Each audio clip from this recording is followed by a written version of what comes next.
Saudara, Israel Lebanon akan kembali menggelar perundingan di Washington DC pada pekan ini. Ada 3 tujuan Lebanon, yakni mengakhiri perang, menyudahi pendudukan Israel di selatan Lebanon, dan memulihkan kedaulatan Lebanon. Sedangkan Israel mengajak Lebanon untuk melucuti senjata Hizbullah yang dianggap sebagai penghambat perdamaian. Dan untuk membahasnya, sudah bersama kami melalui sambungan daring pakar intelijen CIDI Anton Aliabas. Selamat malam, Mas Anton. Malam, Mbak Valen. Ya, seberapa serius negosiasi ini terjadi, Mas, dan apa pengaruhnya terhadap perdamaian kedua negara? Pertama, ya harus dipahami bahwa perundingan antara pemerintah Lebanon dengan pemerintah Israel itu sebenarnya nggak ada kaitannya dengan konflik antara Hizbullah dengan Israel. Mengapa? Karena memang salah satu pihak yang bertikai yang namanya Hizbullah tidak diajak duduk di meja perundingan.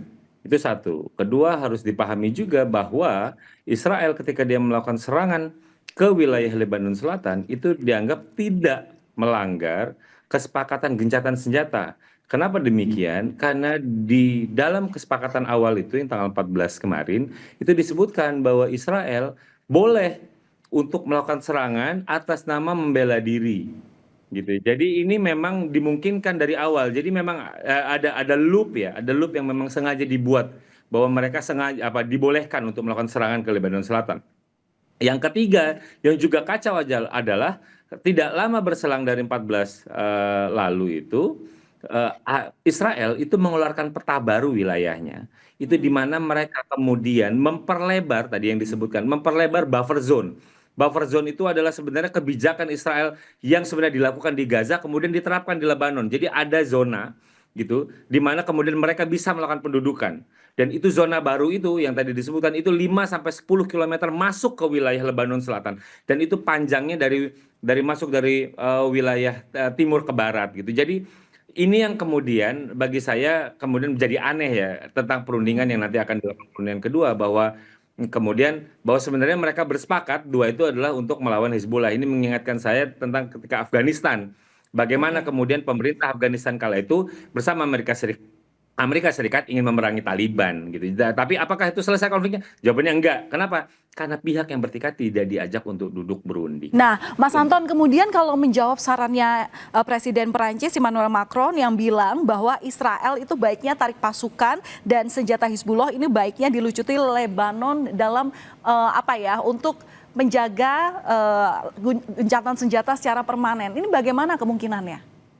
Mereka sudah pernah melakukan gencatan senjata gitu ya kan dan kemudian berakhir dengan sendirinya ketika mereka melakukan serangan gitu ya. Jadi Israel itu tidak pernah ingin keluar dari situ. Israel itu sudah punya mimpi namanya The Greater Israel. Jadi memang punya ambisi untuk melakukan ekspansi maupun melakukan pendudukan wilayah negara lain. Dan sebenarnya apa yang dilakukan oleh Israel saat ini dengan menduduki wilayah Lebanon Selatan kan itu sudah diutarakan secara terang-terangan oleh Perdana Menteri Benjamin Netanyahu akhir bulan lalu ini bahwa dia ingin menduduki dan ingin memperlebar buffer zone dan itu dilakukan setelah adanya gencatan senjata dilansir petanya gitu. Jadi bagi saya kemudian apakah mereka ingin keluar ya indikasi keluarnya nggak ada justru ingin pengen memperlebar itu satu. Kedua, bagaimana kemudian kita ingin melucuti pelucutan itu kan hanya bisa dilakukan kalau kita ada kesepakatan damai bukan cerita tentang gencatan senjata kita nggak bisa bicara tentang pelucutan senjata gitu ya demilitarisasi gitu ya.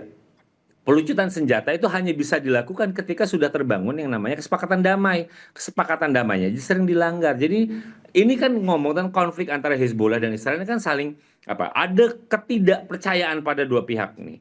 Bahwa yang satu ingin memusnahkan Hezbollah, Hezbollah ingin memusnahkan Israel. Itu kan akan sulit. Ini soal zero sum, bagaimana kedua pihak ingin saling mengalahkan gitu. Baik, Jadi berarti negosiasi nanti di Washington itu justru akan memperkeruh situasi di Lebanon, Mas, menurut Anda? bukan memperkeruh, bagi saya itu nggak ada gunanya. Kenapa? Karena pihak yang bertikai yang namanya Hizbullah tidak diajak Diajak. duduk serta.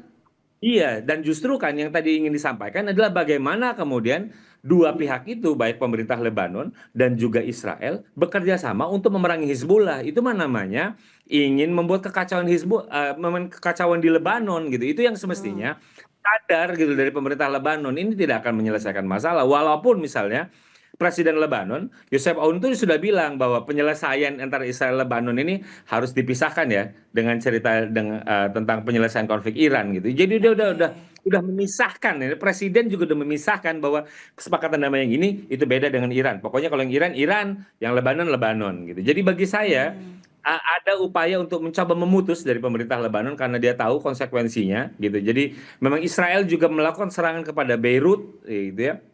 Dan lain-lain itu dalam rangka apa? Untuk menekan pemerintah yang sah. Agar apa? Untuk sama-sama menekan Hizbullah. Problemnya kan apakah mereka mampu melawan Baik. Hizbullah? Nah, itu lain hal gitu.